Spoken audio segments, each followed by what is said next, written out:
Lotta tra la vita e la morte, Remo Sernagiotto nel reparto di terapia intensiva cardiologica del Cafoncello, dove è stato portato dopo un infarto. Ad assistere il 65enne che recentemente si era sottoposto a un intervento per migliorare la circolazione del sangue, la moglie Maurizia, la figlia Gloria e il figlio Gregorio, cui in queste ore si sono aggiunti gli amici e i collaboratori di una vita. Tra loro l'avvocato Fabio Crea. La ripresa dall'arresto cardiaco è intervenuto dopo 20 minuti e questo ha creato una mancanza di ossigeno che ha determinato un pregiudizio delle funzioni cerebrali. Per cui in questo momento, pur se le altre funzioni vitali hanno ripreso, purtroppo quelle cerebrali sono ridotte al lumicino. Titolare dell'omonima azienda di pneumatici sulla Feltrina, la politica è diventata presto la sua prima passione. Dopo una militanza giovanile nella Democrazia Cristiana, Sernagiotto negli anni 90 entra in consiglio comunale a Montebelluna, dove diventa capogruppo di Forza Italia. Nel 2000 parte l'avventura a Palazzo Ferrofini, prima come consigliere regionale semplice, poi in qualità di capogruppo degli Azzurri. Nel 2010 è nominato assessore ai servizi sociali della prima giunta Zaia.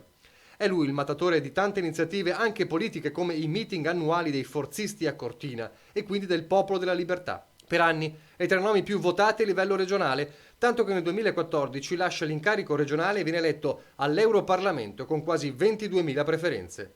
A Strasburgo la svolta è il 2015 quando lascia il partito di Berlusconi e l'Eurogruppo dei Popolari per entrare nelle file dell'ECR, il gruppo conservatori e riformisti accanto a Raffaele Fitto.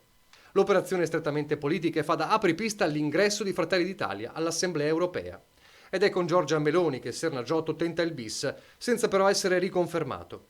A pesare anche la vicenda giudiziaria ancora pendente e per la quale Sernagiotto è stato rinviato a giudizio con l'accusa di corruzione e truffa aggravata per il presunto scandalo di Cadela Robinia, progetto a valenza sociale diventato una birreria.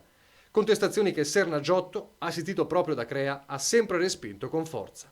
Ora la battaglia più dura. La famiglia ci tiene che attraverso di me vengano ringraziate tutte, sono davvero tantissime le persone che hanno manifestato immediatamente e sentitamente grande solidarietà e vicinanza alla famiglia. Ad esprimere vicinanza anche il sindaco di Treviso. La vicinanza mia e dell'amministrazione alla famiglia e a Remo Sernagiotto.